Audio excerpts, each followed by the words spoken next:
एक पीढ़ी जो है वो सीढ़ी होती है, तो वो सीढ़ी मैं हूँ। पिछले 20-25 साल का एक्सपीरियंस है इधर और पिछले 20-25 महीनों का एक्सपीरियंस होगा यहाँ। नोएडा वॉज बेसिकली विला और कोठी मार्केट। नोएडा के फेल होने का भी कारण अगर जो है वो जेपी ही है। क्या हाइप थी उस टाइम जब जेपी और यूनिटेक आए थे, और ऐसे लग रहा था कि नोएडा अब अल्ट्रा मॉडर्न शहर बन जाएगा। जेपी एसोसिएट लिमिटेड क्या बिगड़ सकता है इसका। रीढ़ की हड्डी थी नोएडा की ये दो प्रोजेक्ट, वो रीढ़ की हड्डी वहां टूट गई। नाम लेने लगूंगा तो शायद 50 डेवलपर्स के नाम ले दूंगा जो अब है ही नहीं, और जिसमें हजारों लोगों के पैसे स्टक हैं, हजारों लोग बर्बाद हो गए उनकी वजह से। नोएडा का फेलियर ज्यादा एडवर्टाइज हुआ as compare to whatever was successful in Noida. आपको डॉक्टर बनना होता है ना, तो आपको 5 साल पढ़ाई करते हो, किसी के अंडर काम करते हो, फिर आप डॉक्टर बनते हो। लॉयर बनना है उसमें भी आपको 5 साल लगाने। करेक्ट। आपको अगर आज रियल्टर बनना है तो आप अभी सोचो और अगले घंटे अगले 1 घंटे बाद आप बदलाव।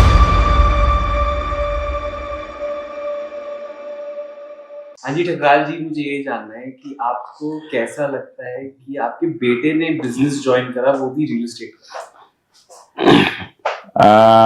आई थिंक मेरा शुरू से यही मन था कि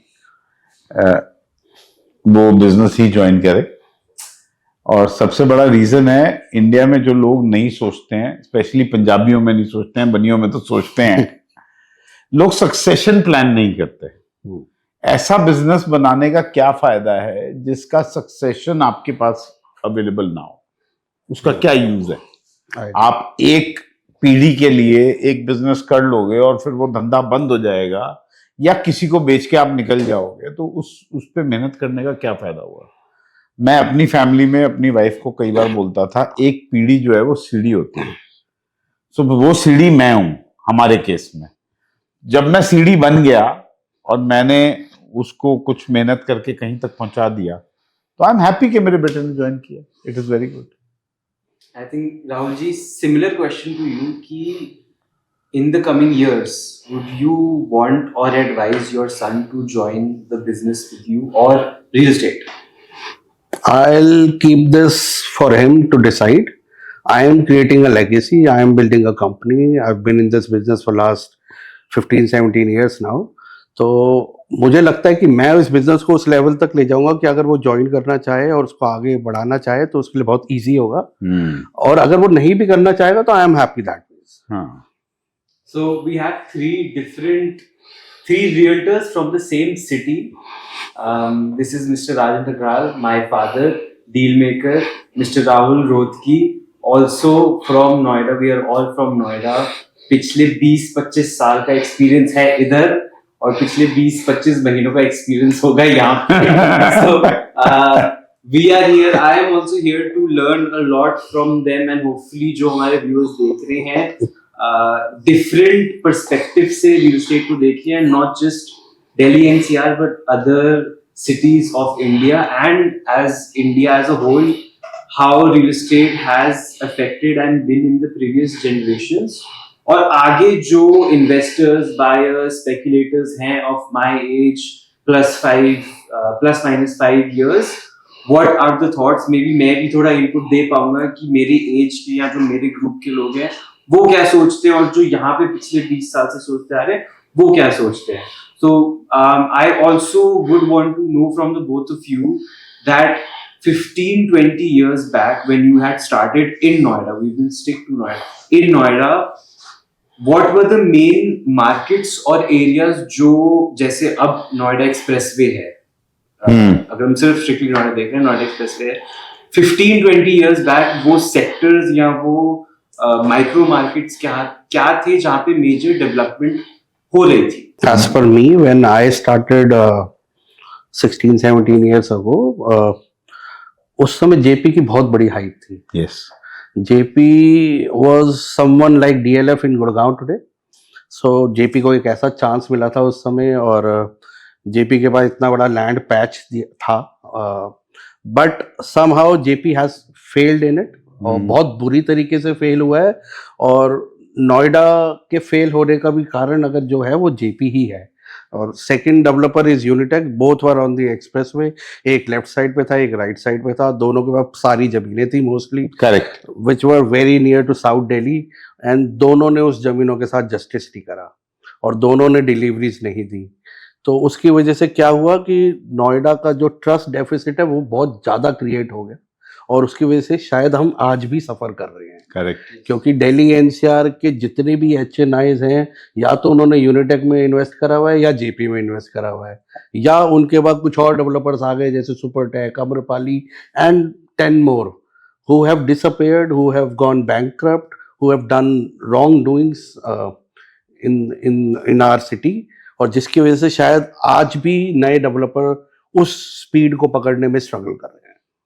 I think what Rahul is saying is correct कि जो न्यू डेवलपमेंट की बात करेंगे, एक तो ये word when you said micro market, तो 25 साल पहले माइक्रो मार्केट नाम का कोई शब्द नहीं होता था। There was only one word, property बाजार।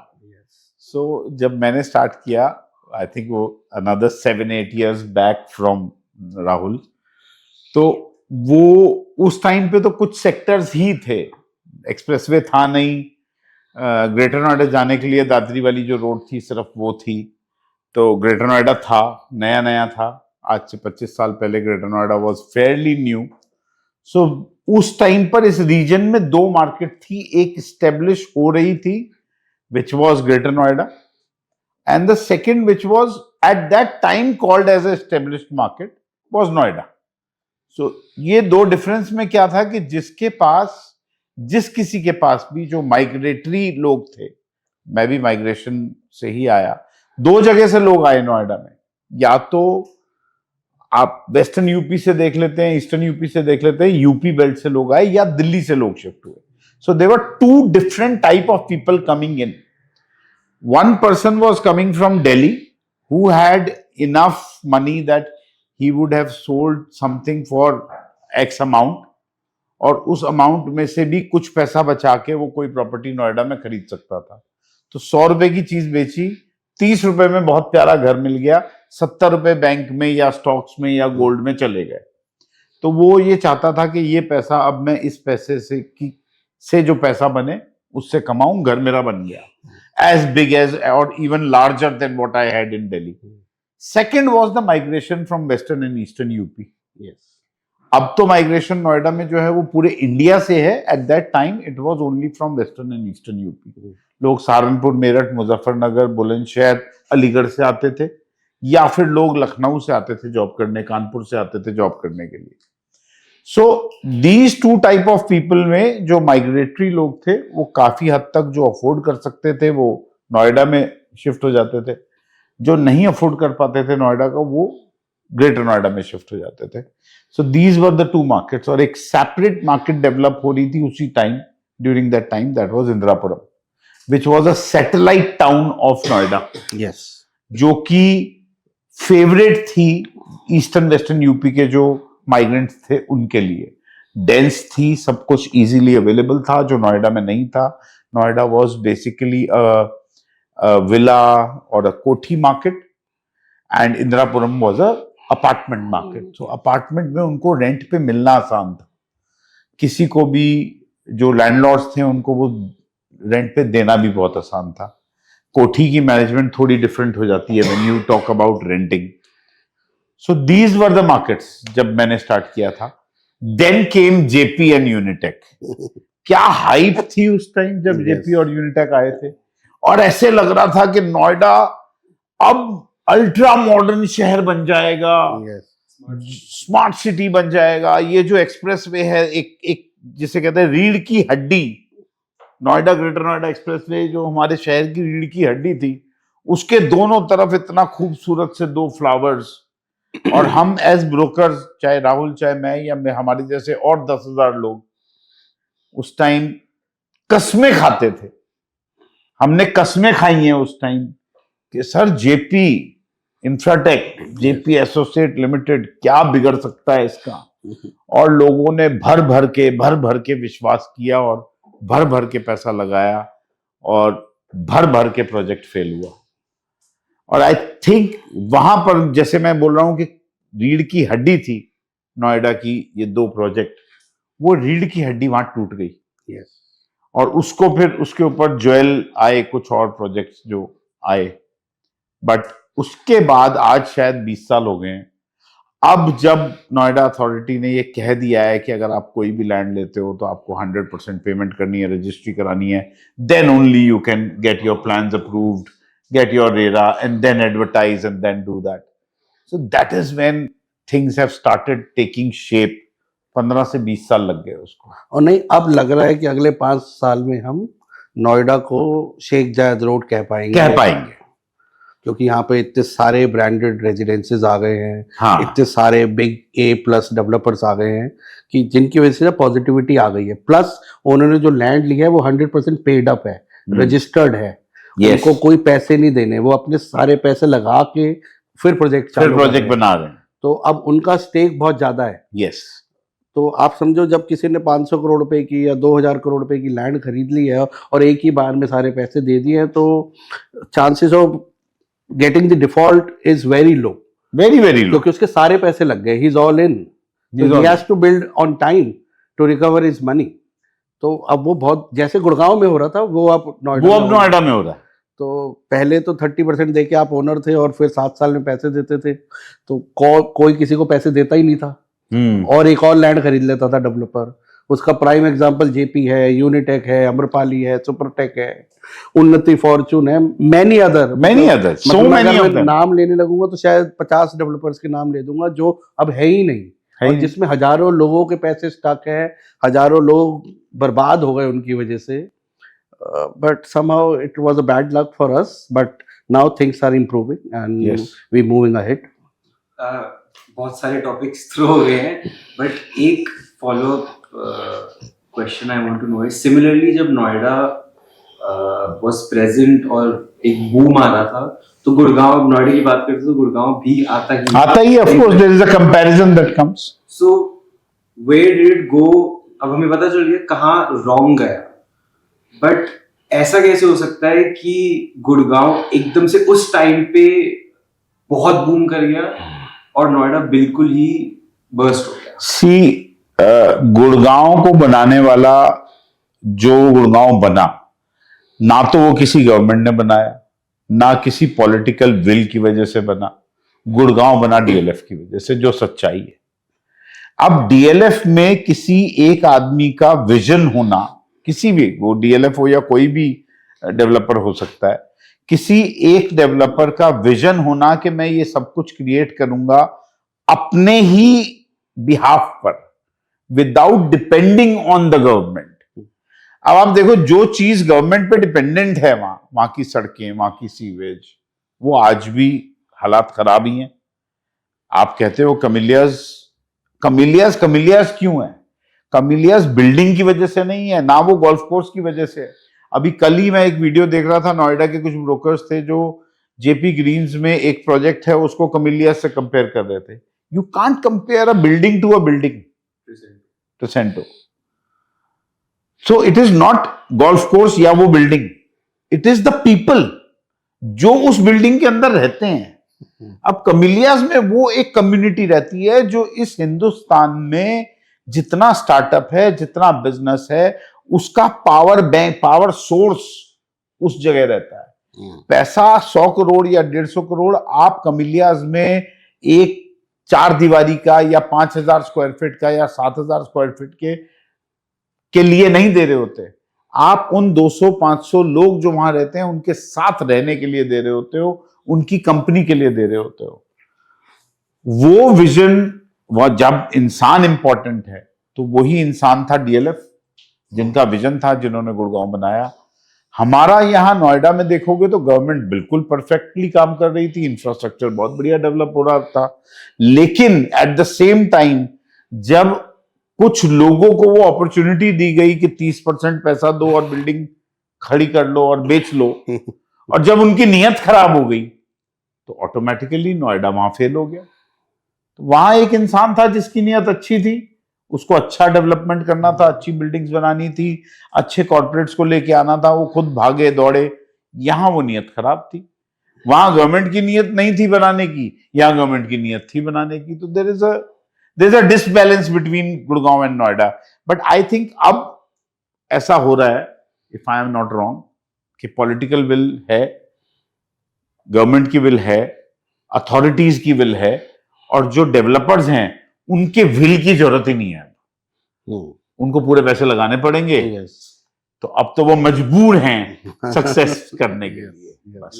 नहीं, एक मेजर डिफरेंस और है कि उनके पास एयरपोर्ट था, हाँ, तो उसकी वजह से क्या हुआ कि Fortune 500 plus other big corporates वहां रुक गए। have their setup there, their warehouses there, offices there, their industrial parks nearby. तो वो नोएडा के पास नहीं था, नहीं मगर अब नोएडा के पास नोएडा इंटरनेशनल एयरपोर्ट है जो एशिया का लार्जेस्ट है। यस, तो लेटर और सूनर वो कॉर्पोरेट्स भी शिफ्ट होंगे, because if we compare Noida and Gurgaon, Noida is still 30-40% cheaper than Gurgaon. Absolutely. चाहे आपको ऑफिस लेना हो, चाहे आपको घर लेना हो, चाहे आपको इंडस्ट्री लेनी हो, या चाहे आपको वेयर हाउस लेना हो, कोई कंपैरिजन ही नहीं है। तो if I am a Fortune 500 company और मेरे खर्चे 30-40% कम हो सकते हैं, तो मेरे लिए एक ऑब्वियस चॉइस नोएडा है, क्योंकि एयरपोर्ट नोएडा में आ गया है। यस, तो it's now time for Noida to flourish, because सारे ए ग्रेड डेवलपर आ गए हैं, इंफ्रास्ट्रक्चर रेडी है, हमें कुछ नहीं बनाना, बारिश में यहाँ पानी बिल्कुल नहीं भरता, यस, यहाँ पे ट्रैफिक जाम उस तरीके से नहीं लगते जैसे और सिटीज में लगते हैं। I am not comparing our self with anybody, but मैं आपको एक सच बता रहा हूँ, मैं 20 साल से खुद नोएडा में रहता हूँ, यहाँ पे काम कर रहा हूँ, तो एक बेसिक कोई हमें दिक्कत नहीं है नोएडा में। मेरे घर में बढ़िया पानी आता है, बढ़िया बिजली आती है, मेरे घर के बाहर बढ़िया सड़क है, और मैं अपने घर से 100 किलोमीटर दूर भी चला जाऊं तब भी बढ़िया सड़क है, कहीं कुछ नहीं टूटा हुआ। जहां प्रोजेक्ट नहीं भी आया वहां भी आज सड़क बनाई हुई है, पहले से बनी हुई, पहले से बनी हुई है। तो नोएडा अथॉरिटी की ये तारीफ है कि इंफ्रास्ट्रक्चर पहले से रेडी है, सीवेज की कहीं प्रॉब्लम नहीं है, यहाँ कभी भी आज तक मैंने पानी भरा हुआ नहीं देखा किसी भी रोड पर। Correct, which is very big thing for any city. सिर्फ अच्छे डेवलपर्स की कमी थी, वो पूरी हो गई है। एक नोएडा अथॉरिटी की सीरियस होने की जरूरत थी, जो वो अब बिल्कुल हो गए हैं। सीएम की हम एक ड्रीम सिटी हैं, वो ड्रीम एयरपोर्ट बन रहा है, यहाँ फिल्म सिटी बन रही है, तो बहुत कुछ बन रहा है। उनके बहुत ड्रीम प्रोजेक्ट्स हैं जो एयरपोर्ट से के साथ जुड़े हुए हैं। मुझे लगता है कि ये ब्रोकर और बिल्डर लॉबी नहीं, दोनों ने नोएडा गुड़गांव को इतना फ्यूल अप कर दिया है कि आपको वो वर्सेस करना ही होता है। मतलब हम एक पर्सपेक्टिव भूल जाते हैं कि हम दोनों को एक एंड यूजर या एक फैमिली या एक लिवेबल पर्सपेक्टिव से भी देख लें कि कौन सा शहर हमारे लिए बेटर है, और विदाउट बैशिंग दी अदर। मतलब एक चीज का गुड मार्केटिंग करने के लिए हम हर वक्त दूसरे की नेगेटिव कर देते हैं। I think वो what you are saying is true for Gurgaon people. I don't see a lot of Noida people, bragging about Noida और गुड़गांव की तारीफ ना कर रहे हो। जो उनके पास जिस समय पे जो उनके पास था, उनके पास DLF था ना, था तो था, अब इसमें क्या कर सकते हैं? नहीं, मैं आपसे ये कह रहा हूं, उनके पास एयरपोर्ट था तो था। मैं कह रहा हूँ दोनों सिटीज को कंपेयर ही क्यों करना है? दोनों सिटीज का अपना इकोसिस्टम है, हमारी दोनों सिटीज इतनी बड़ी हैं कि दुनिया की कई कंट्रीज इतनी बड़ी नहीं होती, इतने लोग रहते हैं उनके अंदर। यस, तो उसकी अपने प्रोज एंड कॉन्स हैं। हाँ। गुड़गांव अपनी जगह पे है, नोएडा अपनी जगह। जिसने नोएडा में रहना है वो गुड़गांव कभी नहीं जाएगा, और जिसने गुड़गांव रहना है वो नोएडा कभी नहीं आएगा। तो दोनों का बेस अलग है। सारा यूपी नोएडा सेट होना चाहता है, या दिल्ली के पास रहना चाहेगा तो नोएडा में रहेगा, वो गुड़गांव में नहीं रहेंगे। यस, इसी तरीके से हरियाणा के लोग गुड़गांव में रहना चाहते हैं, नोएडा में नहीं रहेंगे। कोई कंपैरिजन ही नहीं है। और हम इतने लोग हैं, इतना बिजनेस है दोनों सिटीज में कि हमें कंपेयर करना ही नहीं चाहिए। राइट। और हमारे यहाँ मतलब नोएडा में ये जो मैंने नोटिस करा है कि जो प्रोजेक्ट्स डिलीवर्ड हैं, बी कमर्शियल रेजिडेंशियल, उनकी अभी अवेयरनेस या मार्केटिंग ही नहीं है।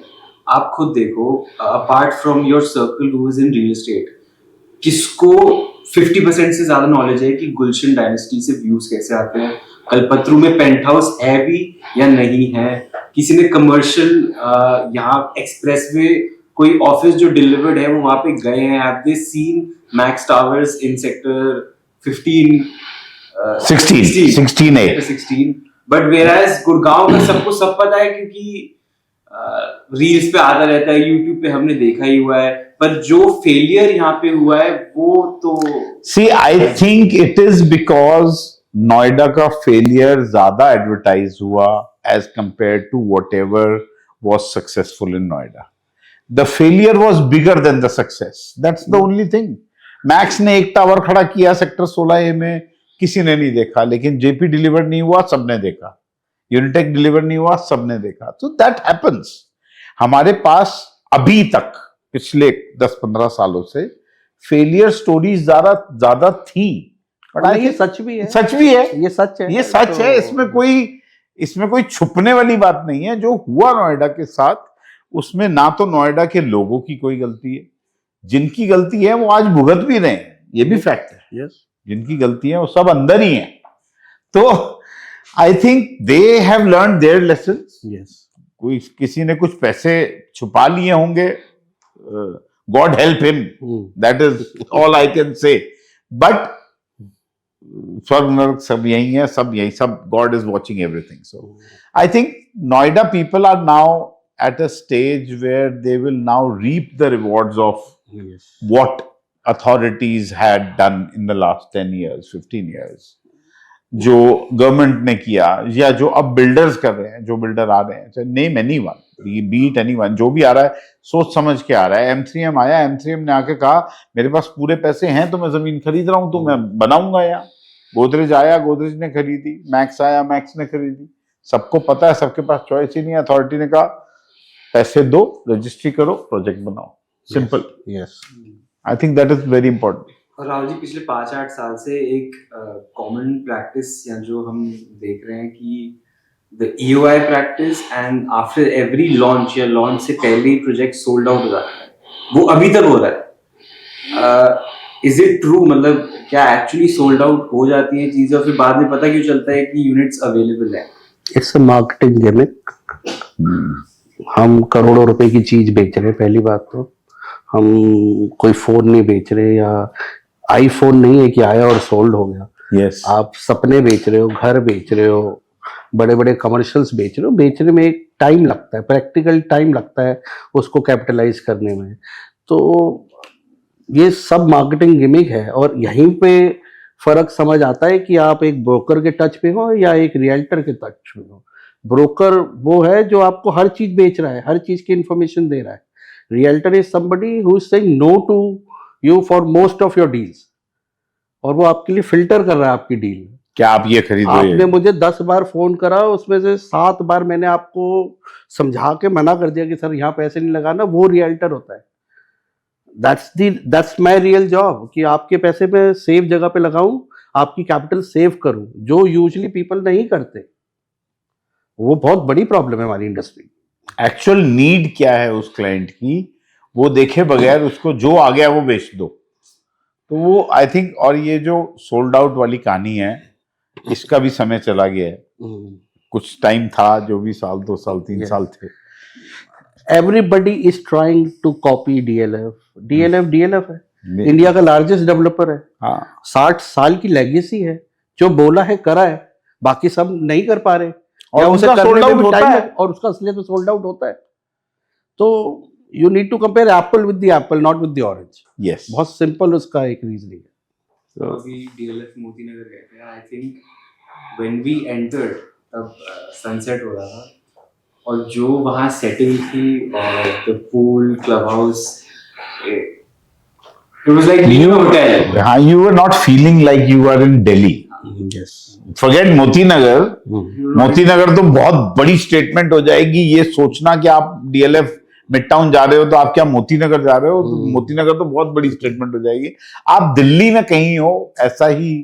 And delivered, 2022 launch, and we are in 25, and there are 150 families living in the apartments Yes.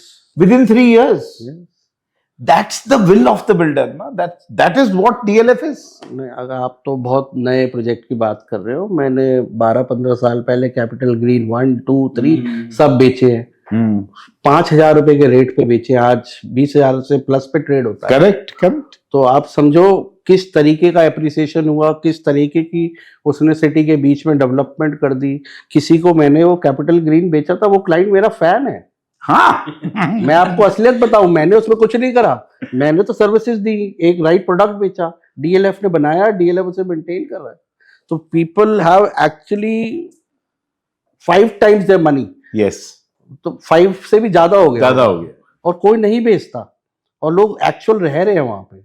और these apartment were sold with in days, 10-12 साल पहले। तो डीएलएफ तक कोई कंपैरिजन नहीं है किसी भी डेवलपर से इन आवर कंट्री, ये सच है। ये सच है, नो डाउट अबाउट इट।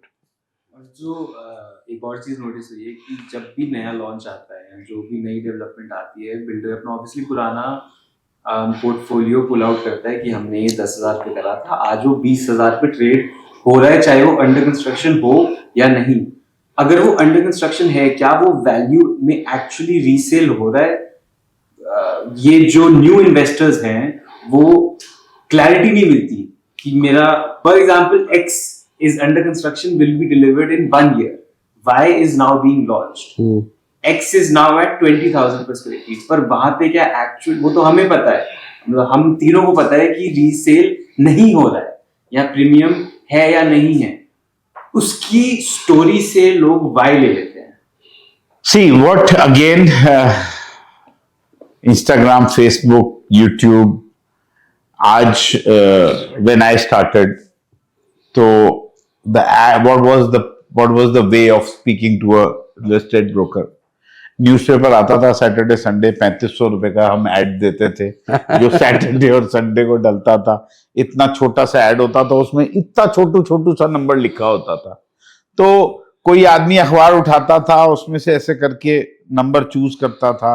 किसी आदमी का किसी को नाम पसंद आता था, किसी को फोन नंबर पसंद आता था, किसी के ऐड का कलर पसंद आता था, तो वो कॉल करके बात करता था। आज हम सब लोगों के घरों में पहुंच गए।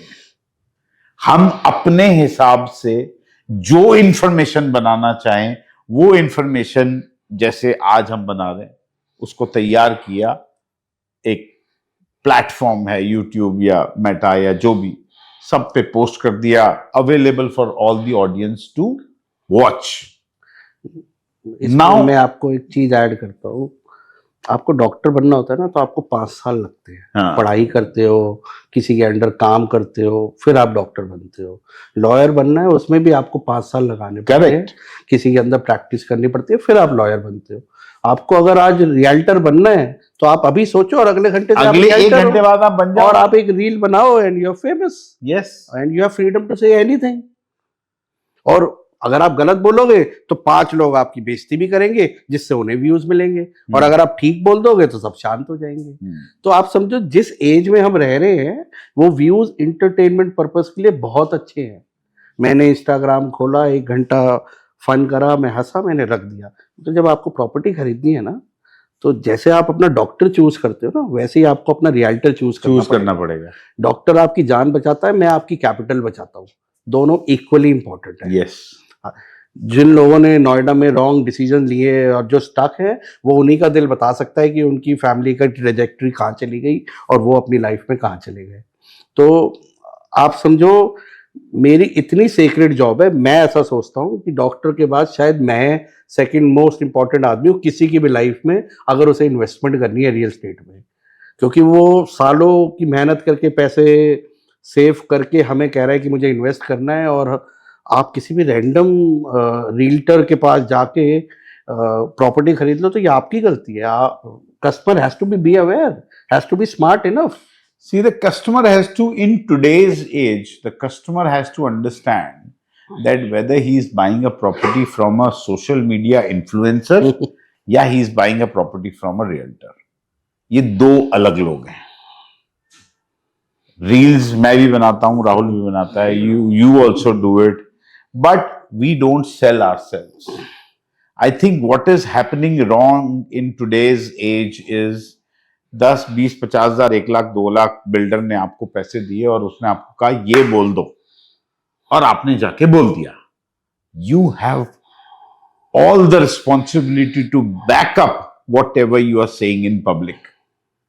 It can be your opinion, Yes. but your opinion can make somebody's decision.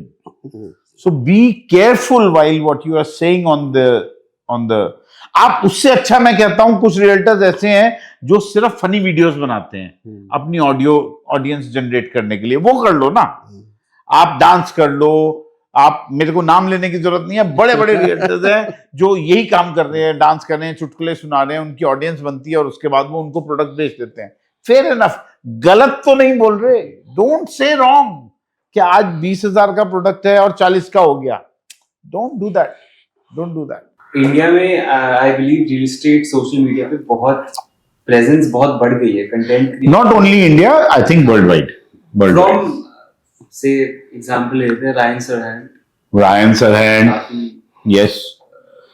See, if you talk about him, I've studied about him a little bit. He has about 1,000 agents working with him.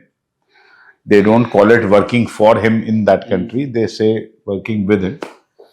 And he doesn't allow anyone who is not on social media to be employed with that company. Wow. Wow.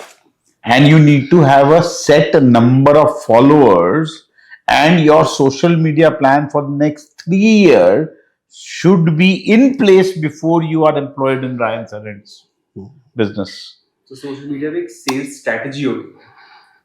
See, as I said, इतना सा newspaper में 3500 रुपए का add Saturday Sunday को जाना एक time था, और आज सोशल मीडिया की वजह से, इंस्टाग्राम, स्पेशली इंस्टाग्राम, यूट्यूब की वजह से आपकी life as it is owning Manhattan it is his professional life explained on TV, simple, and people are interested to know what a successful realtor does. Yes. And forget Ryan Serhant. Look at Manpreet Kirpa. Oh yes, she is doing a fabulous job. Apart from being an Indian, a Punjaban, I know a couple of brokers who are doing equally good or even better than Kirpa, who are not Indian. तो हम लोगों की feed पे वो लोग आते नहीं हैं. There are so many of them. Yes. जो दुबई में तो they are only doing business from this. But point is, they are giving you the right information. Business will only come to those people who will Dubai give the regulated है sir, regulated. Rules and regulation है, रेरा बहुत strong है, और आप एक गलती करते हो and you are out. Yes. India में आउट का तो कोई सिनेरियो ही नहीं है, कोई रूल्स एंड रेगुलेशन ही नहीं है, कोई किसी को कहीं रोक ही नहीं रहा, नहीं रोक ना रहा। किसी को कोई डर लग रहा है कुछ भी बोलने में। Correct. तो बहुत डिफरेंट मार्केट है। हम तो जंगल राज में वीडियो बना रहे हैं, आप ऐसे समझो, कोई कुछ भी बोल रहा है कहीं पे भी। सर आप ये बताओ, मतलब अब एक्सप्लोजन है कंटेंट की, रियल एस्टेट की, सोशल मीडिया पे, for a consumer, a buyer, how do you differentiate कि मुझे इसको अप्रोच करना चाहिए, इसको नहीं करना चाहिए, क्योंकि कहीं ना कहीं नॉलेज सिमिलर ही है, तो how would I differentiate? I don't agree with you. Knowledge between a content creator and a realtor is totally different. ये दो अलग लोग हैं। जैसे मैंने कहा, आई एम स्टॉपिंग हियर, बहुत सिंपल है डिफरेंशिएशन। जो बिक नहीं रहा वो रियल्टर है। करेक्ट।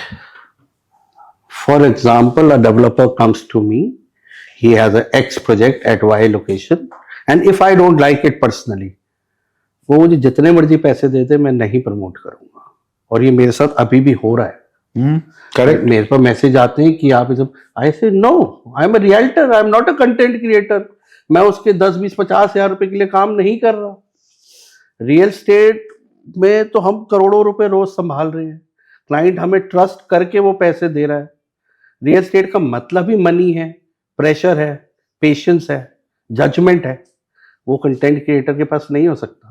कंटेंट क्रिएटर का सिर्फ फोकस है कि मैं कंटेंट बनाऊं और मुझे व्यूज आए हैं और मुझे पैसे मिल जाए, और मुझे उस कंटेंट के पैसे मिल जाए, मैं उसे मोनेटाइज कर सकूं। Yes. Content creator can not be a realtor, no, but realtor by choice can be a content creator, and a realtor's content will always be better than a content creator's content. नहीं, उसके लिए तो देखो normal at large public को थोड़ा सा तो समझदार होना पड़ेगा। आप बिस्किट का पैकेट खरीदने जाते हो तो उसके पीछे भी तो पढ़ते हो इसमें क्या क्या है और वो मेरी हेल्थ के लिए अच्छा है या नहीं। तो आप जब रियल एस्टेट खरीद रहे हो तो आप अपना रिसर्च क्यों नहीं कर रहे? और अगर नहीं कर रहे तो find somebody who you can trust, जिसके पास हैंड्स ऑन एक्सपीरियंस हो सालों का, जिसने मार्केट का ऊपर नीचे देखा हो। आप डिफरेंट जनरेशन ऑफ इन्वेस्टर्स के साथ डील कर रहे हैं। I have only faced a rather new generation of investors. You have faced many older, new, जो इन्वेस्टर्स पिछले 5-6 साल में जो हम बात कर रहे थे कि बिल्डर लॉबी अभी करंटली कैसी प्रेजेंट है, तो सिमिलरली इन्वेस्टर भी उसके साथ ही रेजोनेट करता है। आपने क्या चेंजेस देखे हैं इन्वेस्टर माइंडसेट में? और जो मैंने नोटिस करा है कि जो ओल्ड इन्वेस्टर्स हैं या जो लैंड इन्वेस्टर्स हैं, चाहे उनको लॉस आया हो, वो तब भी रियल एस्टेट में वापस आके पैसे लगाते हैं। whereas the new ones what I have seen कि there's a lot of, since knowledge बहुत ज्यादा है, हम भी यहाँ पे knowledge कहीं ना कहीं दे ही रहे हैं, अवेयरनेस बहुत है, तो अब कैपेसिटी भी कम, होल्डिंग कैपेसिटी कम हो गई है और रिस्क लोगों को और लगता है। I think when you say old investor and new investor, the right word should be a seasoned investor, Mature. a matured investor. You know who's seen the thick and thin of real estate. Noida आया गया उड़ा, जमीनें भी ऐसी हुई वैसी, उसने सब देखा और उसके पैसे भी उड़े। लेकिन उसे एक बात जो सच है वो ये पता है कि real estate is not something. देखो, if you look at Sensex or your share market, you can open a newspaper, open your phone, open an app and see what is the price. Okay, ITC का share X price का है, कल सुबह इतने का था, आज सुबह इतने का है, 5 साल पहले इतने का था। गोल्ड इतने का था, इतना है, पूरा charts are available. Are there any charts of real estate available? 99 No. acres पे No, if to general public, I'm talking about, there are no charts available. There is no data available readily. कि at the click of the button वो कहे नहीं sector 42 Noida इसका price 5 साल पहले ये था, आज ये है। No, it is not available anywhere. So that is where a seasoned investor understands कि जब उसने वो जर्नी जी होती है और उसको वो फिगर्स याद होती हैं कि मेरे साथ यहाँ ऐसे हुआ था, यहाँ ऐसे हुआ था, he understands that real estate is a game of patience. Real estate और any investment for that matter, आप गोल्ड भी आज खरीद के कल नहीं बेच सकते हो, कोई पैसे नहीं कमा पाओगे। आप शेयर्स भी आज खरीद के कल नहीं बेच सकते हो, कोई पैसे नहीं कमा पाओगे। But the same thing applies to real estate. You have to have a vision. पहले जो सीजन्ड इन्वेस्टर्स थे उनका vision of investing was 10 years, 5 years. Problem ये है कि आज जो इन्वेस्टर पैदा हो रहा है वो कहता है मैं फ्लिप करूं और पैसे आ जाए, 20%, मैं 20% इन्वेस्ट करूं, 3 करोड़ की प्रॉपर्टी की 60 लाख डाले और 60 लाख मेरे ऊपर से बन जाए 1-1.5 साल के अंदर अंदर। राजन जी ऐसे करा दो। I am very sure Rahul तेरे पास भी ये इस टाइप के बहुत इंक्वायरीज आती होंगी। तो हाथ जोड़ के मना कर दो। See that those people, they need to be educated through this kind of media that flipping is possible in certain markets at certain times with a very small window being available to do that. Yes. It is never forever in real estate. It is same with gold, same with shares, same with real estate. तीनों markets में किसी किसी समय पर ऐसा मौका आता है, but you have to be in it to win it. आप हो तो जीत पाओगे। वही डिफरेंस आ गया। You need to have a realtor with you throughout your life, yes, to take those decisions at the right time. अगर आपके किसी भी बड़े HNI के पास आइडियली एक डॉक्टर, एक लॉयर ऑन कॉल होता है, ऐसे ही एक रियल्टर भी ऑन कॉल होना चाहिए। यस। अगर आपके पास नहीं है तो ये आपकी मिस्टेक है, ये आपकी गलती है। अगर फॉर समबडी जिनको मैं 20 साल पहले प्रॉपर्टी बेची थी, अगर मैं उनके लिए अप्रोचेबल नहीं हूँ या उनकी कॉल नहीं उठा पा रहा हूँ, तो I am not a realtor. My job is to take the call and answer. चाहे मैं 10 में से 8 बार उन्हें मना कर रहा हूँ, उनकी कैपिटल बचा रहा हूँ, मगर वो नो करने के लिए मुझे फोन उठाना पड़ेगा. प्लस रियल एस्टेट एक थ्रिल है कि आप करोड़ों रुपए में खेल रहे हो, करोड़ों रुपए इन्वेस्ट कर रहे हो, और जब रियल एस्टेट चलता है तो कोई और इन्वेस्टमेंट उसको कंपेयर भी नहीं कर सकता. नहीं कर सकते. वो इस तरीके से चलता है. यस. मैंने आपको कैपिटल ग्रीन्स का दिल्ली में एक एग्जांपल दिया. 4,500-5 हजार रुपए का माल बिका हुआ है, आज 20 से 25 हजार रुपए पे ट्रेड होता है. कोई कंपैरिजन है? There is no comparison. There is no comparison. Noida का प्राइस मैंने आज से 23-24 साल पहले, 25 साल पहले, I have sold land in Noida for 3,500 rupees a square metre. And today, the minimum price is 2,50,000 rupees a square meter. आप जहाँ रहते हो वहीं चले जाते हो. हाँ? 4 साल पहले, 3 साल पहले मुझे वहाँ 60,000 रुपए का प्लॉट ऑफर था. आज सवा- मैं ढूंढ भी लूं तो 2.25-2 लाख से नीचे कोई कुछ प्लॉट भी नहीं. चीज नहीं. 3 साल में. Only 3 years. So real estate जब चलता है तो उसको कोई पकड़ नहीं पाता, मगर उसको पकड़ने के लिए राइट टाइम पे आपके पास राइट रियल्टर होना बहुत जरूरी है. Yes. आप वो सिर्फ ग्लॉसी एड्स और ब्रोशर्स देख के प्रॉपर्टी नहीं खरीद सकते. हर चीज खरीदने के लिए नहीं है. हर चीज खरीदने के लिए नहीं है. करेक्ट. हर चीज आपके लिए नहीं है, वो चीज किसी और के लिए Yes. होगी. मतलब हर प्रोडक्ट बिकता है और there is a buyer for every product, but not every product is for you. That is what people need to understand.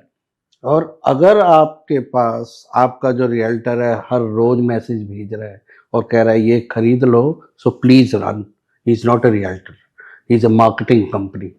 वो सिर्फ मार्केटिंग कर रहा है कि एक्स डेवलपर आया ये खरीद लो, वाई आया ये खरीद लो, जेड आया ये खरीद लो. Builders agent.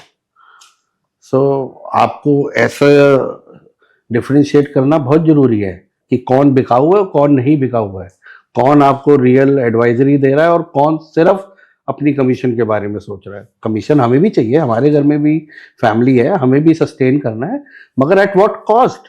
अगर मेरे 2-3 लाख रुपए कमीशन में कम की वजह से मेरे क्लाइंट को अगर 50 लाख का फायदा होगा तो मैं वो 2-3 लाख का नुकसान करा लेता हूँ, करेक्ट. क्योंकि उस क्लाइंट का बिगर फायदा हो रहा है.